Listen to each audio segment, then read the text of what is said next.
Hello everyone, कैसे हैं आप सभी लोग। आई होप आप सभी अच्छे होंगे। ठीक है, तो आज की इस वाली वीडियो ये ना ही हमारी बायोलॉजी फिजिक्स सिविक की होने वाली। आज मैं बहुत दिनों के बाद बनाने वाला हूँ अपनी इंग्लिश की वीडियो। ठीक है, इंग्लिश में आज हम पढ़ेंगे क्लास 10th इंग्लिश का chapter number 2, first flight book का, Nelson Mandela the walk to freedom, the walk of freedom. ठीक है, तो इस चैप्टर में बात की गई है नेल्सन मंडेला ने जो साउथ अफ्रीका में फ्रीडम लाया था ना, उसके बारे में। ठीक है, तो चलिए शुरू करते हैं। तो ये बात है नाइनटीन सेंचुरी की। ठीक, 20th सेंचुरी लगा लो। हाँ, ये बात है 20th सेंचुरी की, जब साउथ अफ्रीका में जो ब्लैक लोग थे ना, ठीक है, ब्लैक लोग्स को, ब्लैक पीपल्स को इतना दर्जा नहीं दिया जाता था। उनको अपशगुन माना जाता था। ठीक है, ना तो उनको चर्च में जाने दिया जाता था। ठीक है ना, उनको स्कूल्स कॉलेजेस हॉस्पिटल्स में जाने दिया जाता था।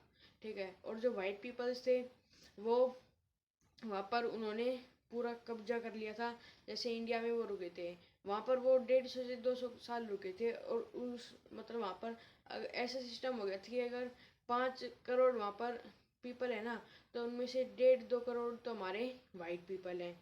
ठीक है, उन्होंने इनको इनको जो ब्लैक पीपल है ना, इनको लेबर्स के रूप में खरीदना शुरू कर दिया था कि हम इनको 500 रुपये 200 रुपये में खरीद के ले जाएंगे। फिर वो पूछते क्या दोगे, फिर हमको आपको कुछ नहीं मिलेगा, आपको फटे कपड़े जूते और 2 टाइम की रोटी मिलेगी और आपको कुछ नहीं मिलेगा। और एक बार आपको खरीदने के नाम पे 150 या फिर 200 रुपये मिलेंगे।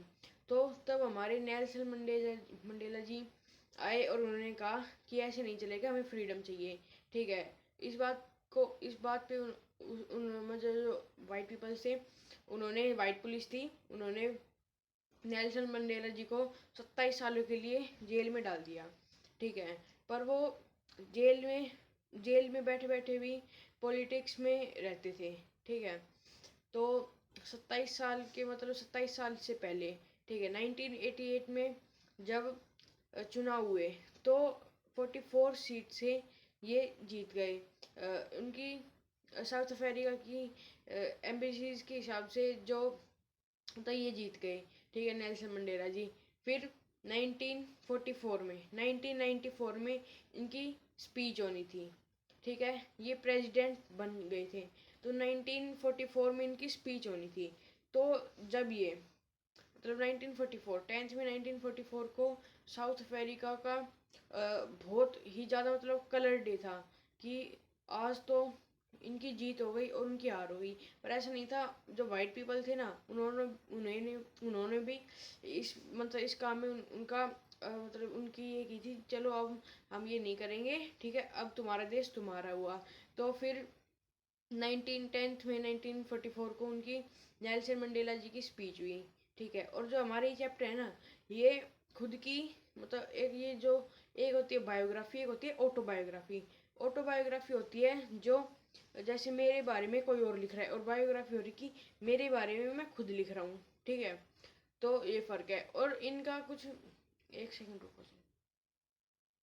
हाँ, तो इनकी कहानी ना मुझे कुछ B.R. अम्बेडकर जैसी लगती है। जैसे पहले मैं एक एग्जांपल देता हूँ कि पहले जो ब्लो कास्ट होते थे, जैसे ST SC ये होते थे, इनको भी ऐसे नहीं माना जाता था। ठीक है, इनको भी एक स्कूल में पढ़ने नहीं दिया जाता था, इनको भी बहुत कम मतलब मानते थे, इनको भी अपशगुन मानते थे। ये बात जब B.R. अम्बेडकर जी स्कूल में पढ़ते थे, तो मैं पहले तो इनको स्कूल में पढ़ाया नहीं जाता था, पर वो पढ़ाई में अच्छे थे। उनका जुनून देखकर उनको स्कूल में उनका एडमिशन कर लिया। पर उनके साथ ऐसा था कि उनको बाकी बच्चों से अलग बैठाया जाता था। वो मतलब मटके में से वो पानी खुद निकाल कर नहीं पी सकते थे, और जिस दिन मतलब उनको प्योन पानी निकाल कर पियाते थे, और जिस दिन प्योन नहीं आते थे ना, उस दिन उनको पानी नहीं मिलता था पूरे दिन। ठीक है, और जो बाकी बच्चे थे वो उनका मजाक उड़ाते थे। पर फिर ऐसा नहीं हुआ। फिर अब यह कि सारी कास्ट रिलीजन सारी बराबर है, अब हम किसी का मजाक नहीं उड़ा सकते। ऐसे ही उनके साथ हुआ कि फिर नेल्सन मंडेला जी की स्पीच हुई।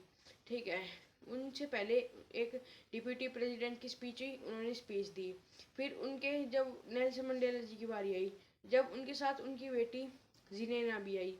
ठीक है, वो भी उनके साथ ही आई थी। ठीक है, जो पोडियम था वो ज़्यादा बड़ा नहीं था, वो छोटा ही था। ठीक है, फिर वहाँ पर एयरक्राफ्ट से उनके साउथ अफ्रीका के फ्लैग का कलर भी, स्मोक भी उड़ाया गया था, जिसमें रेड, ग्रीन, ब्लैक, गोल्ड ये कलर भी थे, ठीक है। और एक दो कलर और थे, ठीक है। तो ये था इस चैप्टर में। और अगर आपको इस चैप्टर से कुछ समझ में आ गया हो, मतलब ये चैप्टर आप अगर पढ़ोगे खुद, अगर आप रीड करोगे तो आपको ज़्यादा हार्ड नहीं लगेगा। अगर आपको ये चैप्टर समझ में आ गया हो तो इस वीडियो को लाइक करना, चैनल को सब्सक्राइब करना, ठीक है। और ज़्यादा कुछ ये हार्ड चैप्टर तो है नहीं, ठीक है। बाकी अगर आप इस वीडियो को शेयर कर दो तो आपका बहुत बहुत भला हो जाएगा, ठीक है।